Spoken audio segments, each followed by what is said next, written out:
What if I told you that the most powerful military order in history never actually disappeared? That everything you know about the Knights Templar's destruction in 1307 was carefully orchestrated theater, designed to protect a secret so profound it would reshape everything we understand about power, knowledge, and the hidden forces that still shape our world today. It's October 13th, 1307, and across France, Templar Knights are being arrested on charges of heresy. History tells us this was their end. But what if this wasn't destruction? What if this was evolution? The Knights Templar weren't just warrior monks. They were the world's first international bankers, the creators of modern financial systems, and the guardians of knowledge that predated Christianity itself. Consider the emergence of Freemasonry, with its temple building, symbolism, and degrees that mirrored Templar hierarchy. The red cross of the Templars appears in the logos of international organizations, pharmaceutical companies, and financial institutions.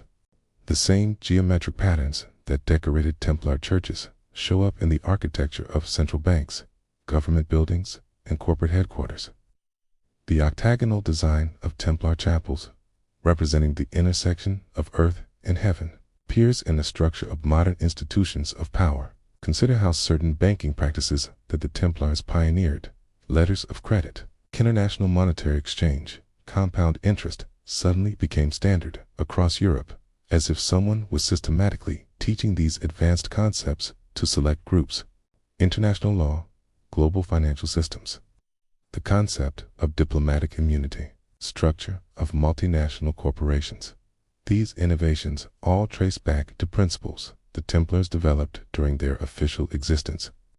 But instead of disappearing with their supposed destruction, these ideas exploded across the world, as if a hidden network was systematically implementing them. They would have had time to infiltrate every level of society, to guide the development of financial systems, to influence the course of nations. The symbols, the connections, the influence, it's all there for anyone willing to look. Remember, the Knights Templar didn't disappear in 1307. They just got better at the game they'd been playing all along. But here, what does add up? 9 knights protecting thousands of pilgrims across hundreds of miles, mathematically impossible. They owned more land than most kingdoms, commanded armies that could defeat entire nations, and developed financial innovations that wouldn't be seen again until the modern era. You don't achieve that kind of transformation through military prowess alone. You achieve it through knowledge, specifically ancient knowledge that gives you advantages your competitors can't even comprehend. Ancient civilizations had developed sophisticated economic systems, and the knowledge of how to create and control them had been preserved in those underground chambers. The Templars' famous innovations, letters of credit, fractional reserve banking, international monetary exchange. These weren't medieval inventions. They were ancient technologies being implemented by men who had found the original blueprint. The real reason becomes clear when you look at what they actually did. For their first 9 years, they barely left the Temple Mount. They were digging. They were searching. And based on what happened next, they found something that changed everything. They became the invisible architecture of the modern world. And the most guarded secret isn't what they knew. It's that they never left. For nearly 2 centuries, they had exclusive access to the Temple Mount in Jerusalem, the most sacred site in 3 major religions. They described the Templars as obsessed with certain underground chambers, spending enormous resources on excavations that seemed to have nothing to do with their stated mission. Ancient texts describing advanced mathematics, architectural principles, astronomical calculations, and most importantly, a sophisticated understanding of human psychology and social organization. The Templars had uncovered the instruction manual for civilization itself, written by people who understood things about human nature and societal control that would not be rediscovered until the modern era. Jewish texts from the period mentioned the knights asking detailed questions about ancient temple rituals, measurements, and sacred geometry. These were not the actions of simple warrior monks. These were the actions of men who who had discovered something that connected to wisdom traditions far older than Christianity. They weren't just guarding pilgrims, okay? They were conducting what can only be described as the world's first archaeological excavation. What they found beneath that ancient temple would explain everything that came after. They've evolved beyond a need for secrecy because they've achieved something far more powerful. They've become the foundation of how our world operates. The question is, in a world they helped design, how would you even know where their influence ends and normal reality begins? They're not pulling strings from the shadows. They are the strings. They would have evolved beyond the need for traditional power structures, operating instead through networks of influence that span governments, corporations, and institutions. They had developed a network so sophisticated that it spanned continents, connecting every major city from London to Jerusalem. When King Philip IV of France moved against them, he was unjust targeting a religious order. He was attempting to seize control of the medieval world's most advanced intelligence and financial network. What if the smartest military strategists in medieval Europe saw the writing on the wall and executed the most brilliant disappearing act in human history? What if the same organizational genius that built the Templar network in the 12th century has been quietly shaping the world for the past 700 years, okay? They weren't just collecting treasure, okay? They were collecting wisdom, techniques, and insights that could maintain power indefinitely. They understood that true influence comes not from ruling openly, but from guiding the hands that hold the visible levers of power. Here's what they don't want you to know. The sudden emergence of powerful banking families in the decades following the Templar dissolution. The mysterious appearance of advanced architectural knowledge in Gothic cathedrals that seemed to arise from nowhere. The proliferation of secret societies across Europe, all sharing remarkably similar symbols, rituals, and organizational structures. This wasn't coincidence. This was coordination. But here's where the story gets incredible. The Templars had something that Philip could destroy. 200 years of accumulated wisdom about how power really works. They knew that true influence doesn't come from castles or armies. It comes from information, from financial leverage, and from operating in the shadows where kings and popes can't touch you. So they did something unprecedented. They went underground, not to hide, but to evolve. The evidence is everywhere once you know how to look.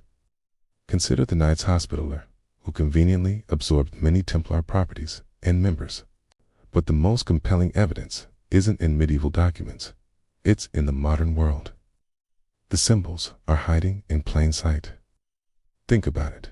What would a centuries-old organization with unlimited resources, advanced knowledge, and complete secrecy be capable of achieving?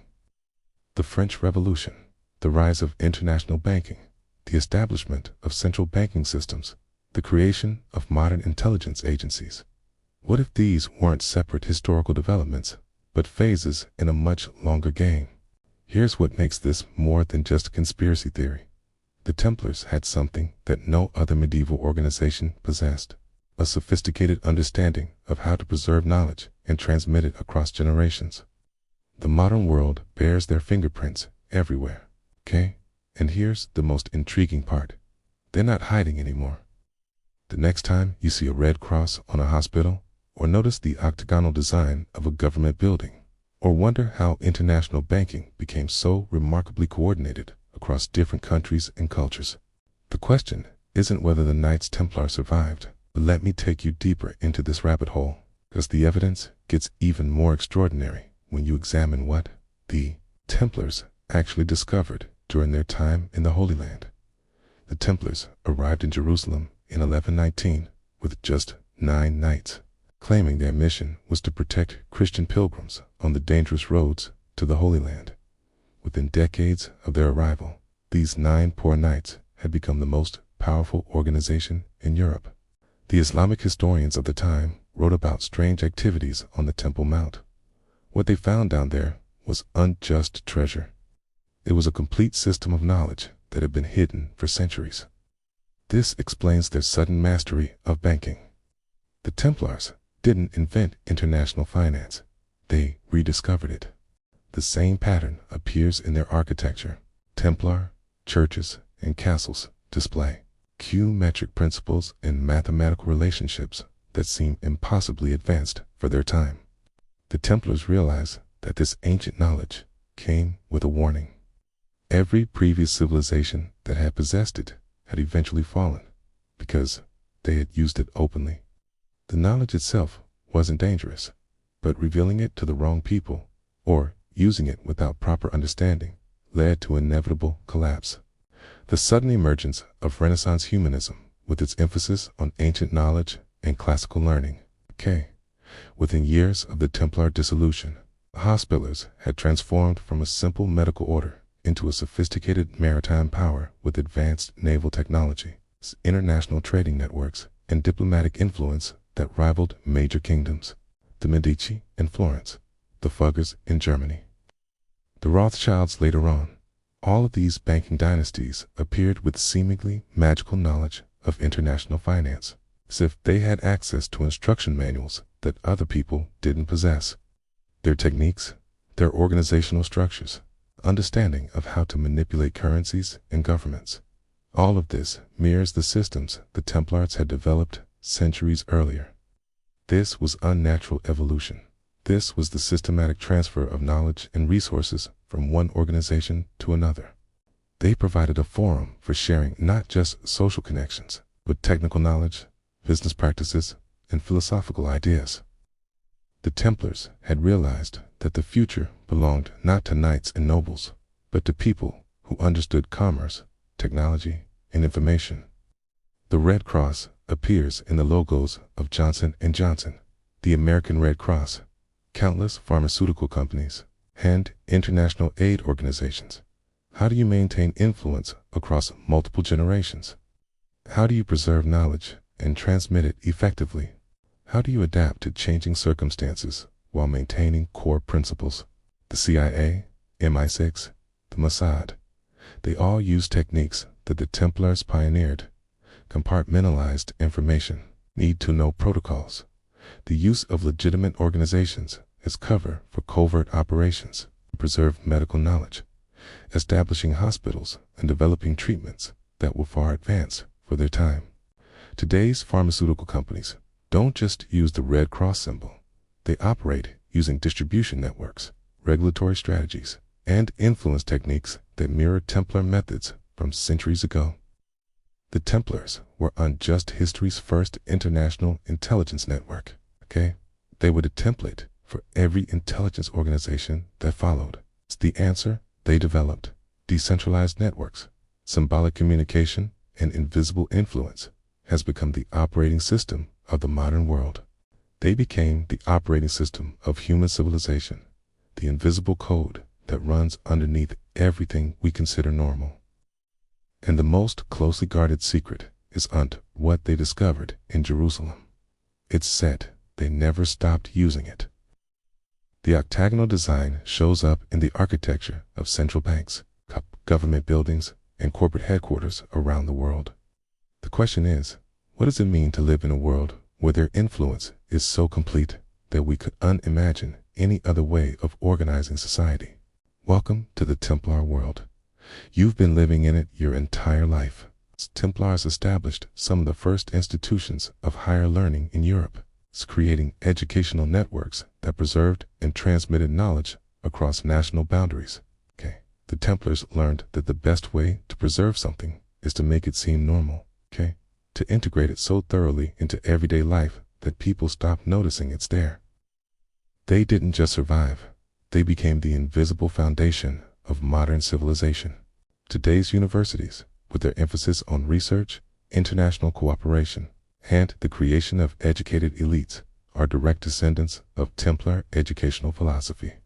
Decentralized nodes, redundant connections, information sharing through symbolic languages, the ability to function even when individual components are destroyed. Silicon Valley's emphasis on network effects, viral distribution, and platform-based power. All of this echoes strategies the Templars developed in the 12th century. When you see the Red Cross symbol on an ambulance, you're looking at their flag. When you walk into a government building with octagonal architecture, you're entering a space designed according to their principles. When you participate in democratic institutions, international law, or global commerce, you're operating within frameworks they establish. These aren't coincidences. They're signatures, ways of marking territory and communicating membership in a tradition that spans centuries. Freemasonry was their vehicle for cultivating and coordinating this new power structure. The mysterious appearance of advanced technical knowledge in various fields. The Federal Reserve System, established in 1913, operates on principles that the Templars pioneered 7 centuries earlier. The structure of international law, the concept of diplomatic immunity, the organization of multinational corporations, all of these follow patterns that can be traced back to Templar innovations. It's as if the modern world was built using blueprints that were drawn up in medieval monasteries. The development of printing technology that seemed to appear fully formed, as if someone had been waiting for the right moment to introduce it. It appeared on the flags of new nations, the emblems of trade guilds, the symbols of emerging institutions. And geometry. All of this is directly traceable to Templar traditions. But more importantly, Freemasonry appeared simultaneously across different countries with remarkably consistent practices, suggesting a coordinated effort to preserve and transmit Templar knowledge through a new organizational framework. The octagonal geometry of Templar architecture began showing up in the design of important buildings across Europe, as if architects were following a common set of principles that had been distributed through secret channels.